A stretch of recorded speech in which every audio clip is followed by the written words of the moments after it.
Om Jnanatimirandhasya Jnananjana Shalakaya Chakshurunmilitam Yena Tasmai Shri Gurave Namaha. Perfect.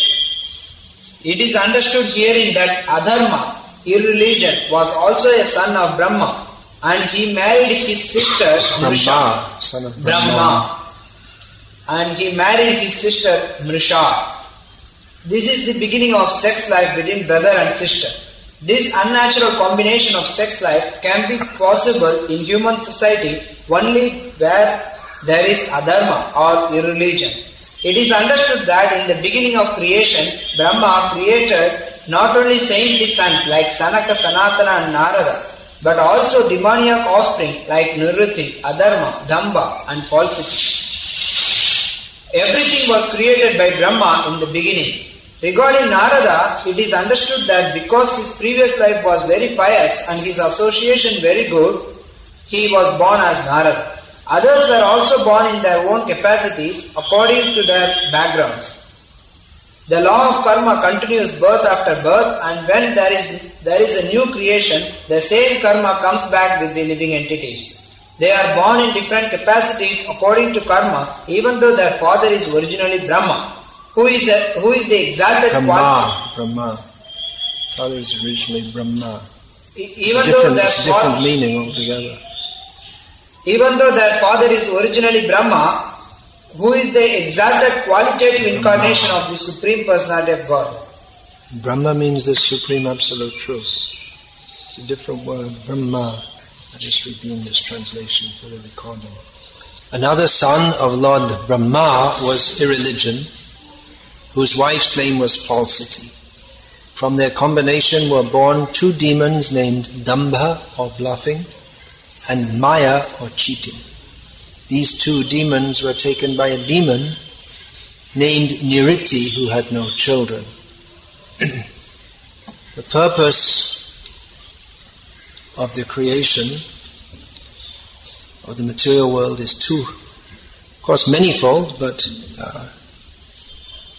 specifically twofold.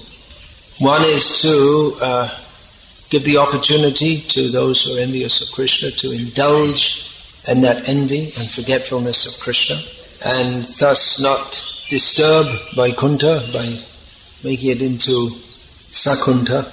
In other words, not to make Vaikuntha into New York City or Bombay or Salem for that matter.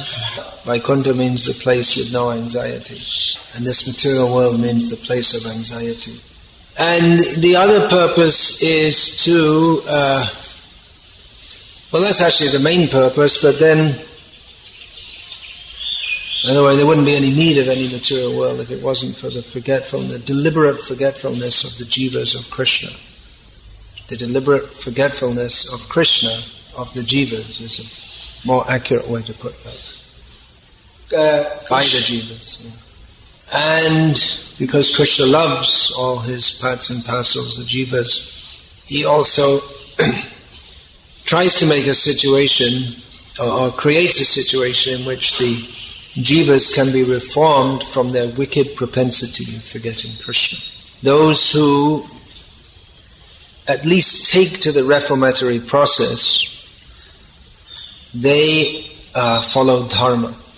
And those who don't, they are out and out demons. So here is discussed adharma, irreligion. Now it's interesting that English word irreligion, it's the antonym of religion, just as adharma is the antonym of dharma. And just like religion doesn't exactly correspond to the word dharma, so irreligion also doesn't exactly correspond to the word adharma. So religion means, its predominant meaning is a system of faith in God. But irreligion and atheism, they have different meanings. The meaning of irreligion in English is more like adharma. It's closer to adharma than the word religion is closer to dharma. Irreligion gives the sense of Wanton living, sinful living, which is the point that's being described in this series of verses, beginning with this one, I believe. Yeah. The offspring of adharma. From adharma, well, adharma immediately teams up with falsity. Mrisha, that literally means falsity. So they go together very well. They're made for each other. They cannot live without each other. Husband and wife. There cannot be adharma without falsity. To follow the injunctions of the Supreme Truth, Absolute Personality of Godhead. So adharma begins with denying the supremacy of the Supreme Personality of Godhead. It begins with denying the Supreme Truth and accepting the untruth, Ishvar Aham Bhogi, that not that Krishna is the Supreme Lord and Enjoyer, but I am. So we can say, well, adharma is married to falsity, but marriage itself is a religious function, a dharmic function. This marriage is a marriage between brother and sister. So it's adharma marries falsity, and it has a false show of being dharmic. It's not that if you put two negatives together, you get positive. This is not multiplication. You get more negative. And from this unnatural combination of sex life comes more unnatural combination of sex life. In the Western world, there is, it's very commonly, it's widely accepted by almost everyone, it seems, that homosexuality is fine. If you want, it's okay. This is only possible because of adharma. In India also all these things are coming. Already the atmosphere of dharma is much vitiated. It's a word Prabhupada would like to use that. You can imagine what it means. It means spoiled. And there is active propaganda for adharma, especially in the field of illicit sex. You'll see, and I've been seeing, when I see the newspapers, it's common in India that they have articles saying what's wrong with women not married, having children, and so on. So far it hasn't caught on very quickly, this idea, this particular idea. Maybe one reason is because they don't have social welfare as they do in the Western countries. Even in the West, until a short time ago, it was considered something very wrong for women, not unmarried women, to have children. But then some well-intentioned person started pointing out in the newspapers that, there are girls like that, and they're not bad girls, and it wasn't their fault, really. And, they're suffering, everyone dislikes them, and the children are suffering, and we should do something to help them. It's only a few, and why should they suffer? And why should the children suffer? It's not their fault. So the government started giving them welfare, which means money, taxpayers' money. And the supervenient or a supervenient effect of that, you've been reading my book, you should know what that word means. Unexpected, unintended result of that was the women started thinking, hey, I don't need a husband, I can have kids without a husband, I'll get money from the government, and it's become a normal thing. This topic, the way I'm discussing this now, that would not be allowed to be broadcast on television in the Western world. And if I was giving this lecture in a public place, then I probably wouldn't have got this far. So I've been shouted down or possibly physically attacked, because adharma is such that even to suggest in the Western world that there is something wrong with women who don't get married but they have children anyway, that is considered adharma. Once in England I was in someone's home, and As usual, people have TVs on, running. So there's some program being broadcast from America. It was an American program, you can tell by the accent, in which they broadcast a debate between a young Christian couple and a young homosexual couple, men. And it was in a hall or a studio. There were a lot of people present also. And the Christian couple was saying, it's wrong, homosexuality is wrong. And whatever they said, the audience just jeered them and laughed at them and booed them. And then the young Christian asked one of the men, one of the homosexual men, that, well, what does your mother think of this? And the guy said that, well, my mother doesn't mind, she never complained, and she accepts me as her son, and everyone cheered. And what can you do, actually? I mean, in America earlier this year, I was staying with one of my godbrothers and godsisters who are married. And she had one or two sons from a previous marriage, from before she'd become a devotee. And actually Prabhupada allowed that, it seems. Or it was like when people joined the movement in the West, it was like, New Start or something like that. I mean, if you said in the West that all the men should only marry virgins, it was impossible. There are no virgins. There are no virgins. Especially Prabhupada's disciples. I mean, there might have been a few virgins here and there, but not in the Western world. I mean, Prabhupada's followers, they were mostly from the hippie background, and the first motto of the hippies was free sex. So that woman's son was going to visit that day, and I asked her, is he interested in Krishna consciousness?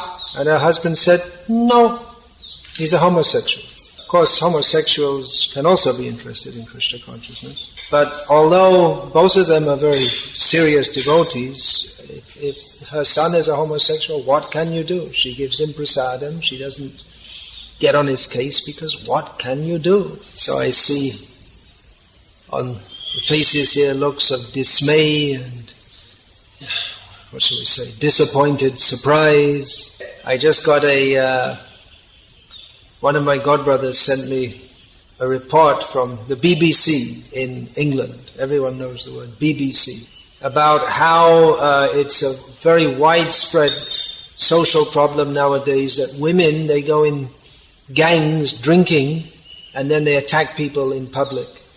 And they seriously attack them with bottles and all kinds of things, because women are equal to men. And in England for many years, it's nothing new, it's been a common pastime that people get drunk and then they just go and attack people. Men do, but now the women, they have equal rights, so they're doing the same thing. Well, that wasn't a BBC comment, that was my comment. Well, they brought in the adharma of women's equality. There you go. There's one of the consequences. Another one is 12-year-old alcoholics. Alcoholics. I don't know what the Tamil word is. Is that common in Croatia when you were young? You usually started about 15, 16, something like that? Not 12, yeah. No, actually they found out, there was one boy who was reported, he was found out when he was carried home, but actually he'd been an alcoholic for several years before that. Because his mother is, she's out working. She's not supervising. About 12 years ago, I was relating to a devotee couple who are living in India. They're from America.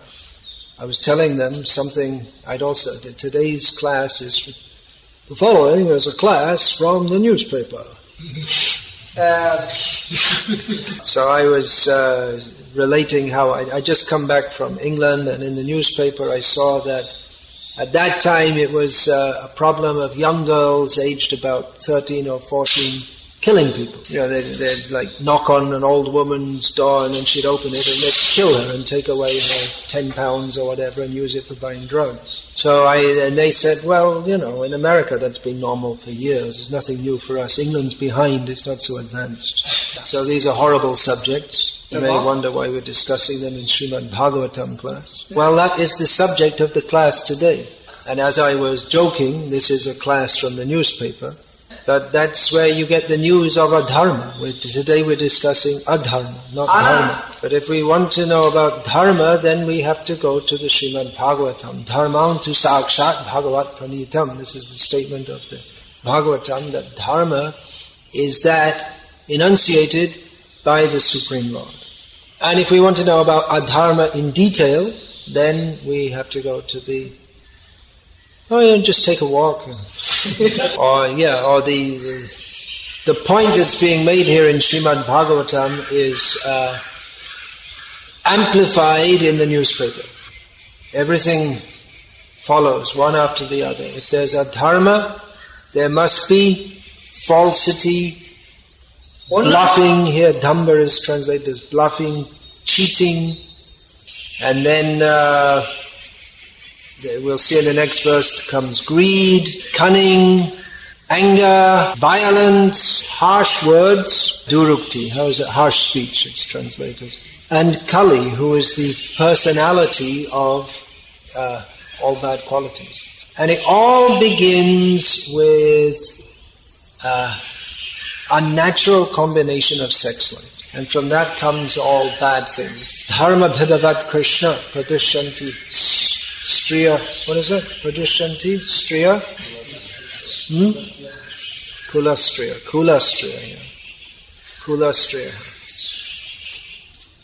Strishu dushtashu varshaya jayate varna sankara. This is Arjuna's analysis. A dharma will arise when the cultured women or the women of cultured families are polluted. And then will come children born of adharma who themselves are varna sankara. Srila Prabhupada translates this as unwanted children. And from varna sankara, is it? Not shankara. Maybe in Tamil it's shankara. No, I don't know. Maybe it's in Bengali everything's sh. So words change in different languages. And then from them comes more adharma. So each generation becomes worse and worse and worse. And we're practically seeing in the world how this is so. Among devotees, we see that each generation says the next generation is worse. And significantly worse. The present generation of devotees find it very difficult to deal with in the West, they find it very difficult to preach to the young people because their minds are so disturbed. Most of them never had proper families. They might have been brought up by their bisexual mother or something like that. Do you know what bisexual means? No. It means that they have sex with men and with women. Women. I never worked out how lesbians have sex, but But anyway, it means they're both AC/DC, as they say. Well, to be fair, most women in the West are not lesbians to date. Not yet. But most children, they don't have a fixed family. Even if they're raised with their biological father, he may be openly having another girlfriend, or they get divorced and they get married again, or it's just a circus. Many are raised by their mothers, so they don't hardly ever see their fathers, and they, every week they see their mother with a different boyfriend. And then they're on the internet. They say all bad things on the internet is their entertainment. And at school they learn how to. In primary school, they learn how to drink and smoke and have sex. The minds are very disturbed. And in India also, increasingly, that's normal in school. They have boyfriend, girlfriend. And practically we see that the minds of such children become very distant. So it all begins, this adharma and all the bad things that follow, it all begins from looseness in sex. Arjuna was talking about the kulastriya, the women of cultured families, how if they become polluted. So there was what is nowadays referred to the caste system. And marriages were arranged, not just on the basis of caste, but that was essential. And we see up to the present day that although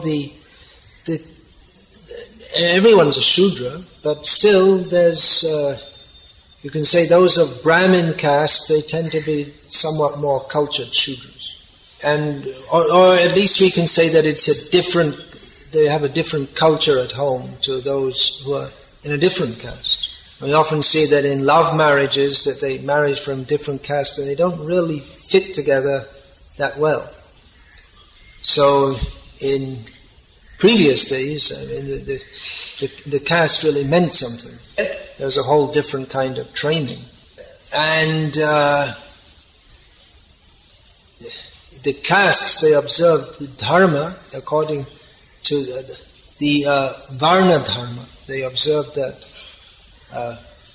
very strictly. Later they lost the understanding of why they should be doing that. And it just, the whole thing became, corrupted into a caste system without any higher motive. Correct. But we see that just like for instance here in the Bhagavatam first canto, we'll find with the birth of Parikshit Maharaj, how the elders of the family were very concerned that he would be a worthy member of the family. It is the duty of everyone born in the body of a man to produce children. This is to pay the debt to his forefathers. This Manu states that, Putrarte kriyate bharya. It is the one marries for the sake of having a son. Putra pinda prayojanam, and the son is required so that he can offer pinda for the sake of delivering the forefathers. Arjuna was also saying this, the varna sangra born and then lupta pindodaka. Then they'll stop offering the pinda, the rice balls, to and the water to the forefathers. But it's not just any son born in any way. There was a whole science of producing good children. You see, the Pandavas were very concerned that Parikshit Maharaj would be a worthy descendant of their family. It was the duty of the Kshatriyas to bring forth more Kshatriyas, so that they could perform the duties of Kshatriyas in society. So like that in all the castes, they wanted to bring forth children who could contribute to society by the unique qualities that have been handed down generation to generation in that. Now all these things are lost and forgotten. That one of the products of adharma is confusion, ignorance. Srila Prabhupada wanted to establish, for the benefit of society, he wanted to bring in varnashram dharma. When we say this among devotees, they think farm, but it's a lot more than growing vegetables. That's the relatively easy part. Establishing dharma in a society where people have absolutely no idea of what is dharma, that's the difficult part. Although in Bhagavatam class we want to hear about the Nam Rup Gun Lila, the name, forms, qualities and pastimes of Krishna, that has not been discussed even slightly in this class. It's going to be very difficult to begin to appreciate the Nam, Rup, Guna and Lila of Krishna if our minds are completely disturbed and confused and we're full of ignorance. So, therefore it is required to establish dharma in society. Varnashram dharma means there has to be dharma. That is a great challenge. It is relatively easy, and it's also not easy, but it's relatively easy to establish or to get people to chant Harinam. But to have people understand dharma and follow that, even among devotees, seems to be very difficult. So on the basis of Srimad Bhagavatam, we need to discuss these things and understand. Here we're talking about, of course, the param dharma, or the actual dharma of every living entity is to serve Krishna. But it's for the sake of making society more sane so that we can serve Krishna in a better way, it's required to bring some sanity in, and that begins with dharma. It's going to be very difficult to bring Krishna consciousness into a society in which gangs of women go around and smash people in the face with broken bottles. I heard matter. Yeah, they're not really like mothers. Of course, that's a very gross manifestation of a dharma. Of course, by the next generation, that might not be a gross manifestation. That might just be, normal. It's like one of the women who was arrested for doing that. She said, "Well, it's just," she said, like that, it's normal. You see it on TV all the time. And my father was always fighting with his girlfriend. I was always fighting with my mother, and it's just the way I lived all my life. So, what's the big thing? But actually, every aspect of society is simply a manifestation of society as it is today, is a manifestation of adharma. When I'm in the village in India and I see the girls coming home from school, I see adharma. You see all the cows grazing, and they're all going to be slaughtered. What percentage of cows in India live their full life? I would think it's probably less than 2%. The ones that make it over to Dalmia's Goshala, they have over there. The ones that make it to a Goshala, some Jain Goshala or Marwari Goshala, otherwise all of them, they're all slaughtered. If in the whole of India one cow is slaughtered, it's a disaster. I think we can't expect any fortune for the whole country. Daily tens of thousands are either slaughtered or a few of them are taken live over the border to Bangladesh and Pakistan, and they don't go to a Goshala, that's for sure. What is dharma? People should know that education is required. Alright, any question about this? இதுல ஏதாவது கேள்விகள் இருக்கா? And what is the actual difference between religion and atheism? Is it in English? In English, because atheism, I would say it's like... Atheism means directly to deny that there is any God. And irreligion means it's more like apathy, which manifests as... You have to look it up in a dictionary, but even in the dictionary they won't give a very precise definition. Because they're just, the job of the dictionary is to give a short definition. But from the apathy or uninterest in religion, then comes drunkenness and cheating and all this kind of thing. What would you say, Murari? You're a university graduate from London. What would you say? You ever think about that? I didn't think about it actually until I sat down here in the class and this morning. I never really thought about you could say it's a nuance. You might find that there's synonyms. If you find a thesaurus, you may find these two words as synonyms. But like most synonyms, there is a subtle difference between them.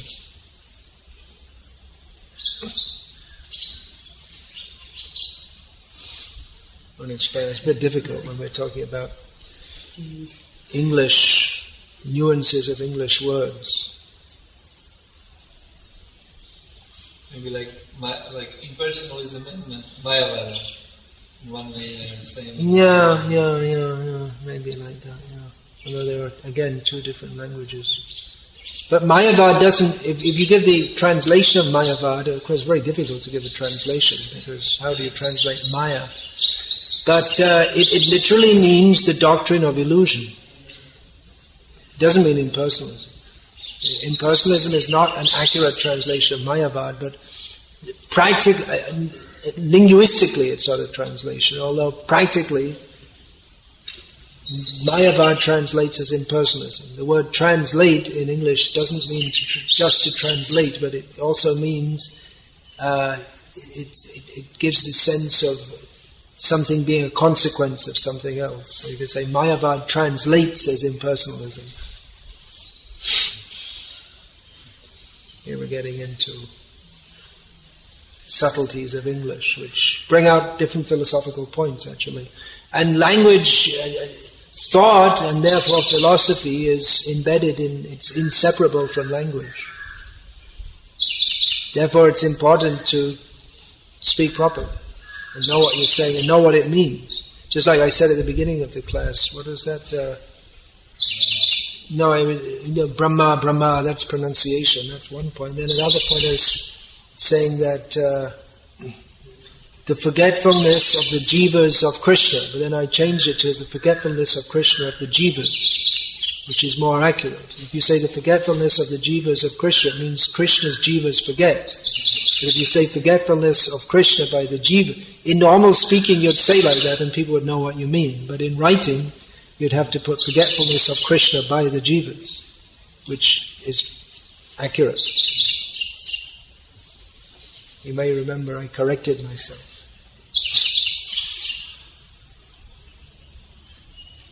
Or it could mean either way, forgetfulness of Krishna, of the jivas of Krishna. It would be ambiguous. Here it's explained the sex life between the brother and sister. Yeah, well, what can you do when there's nothing but brother and sister, is there, in the beginning? Swayambhuva Manu did the same thing. You're going to ask about Swayambhuva Manu? There's nothing else to do. Brahma, he also married his daughter, but there's no one else.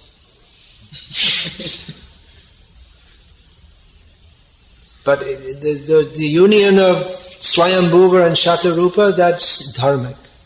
And the union of adharma and mrisha, that's adharmic. One got blessings, the others didn't, I guess.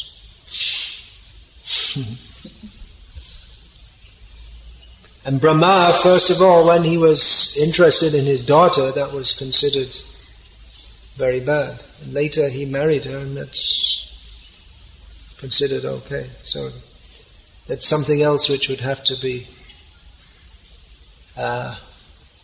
Shastra research.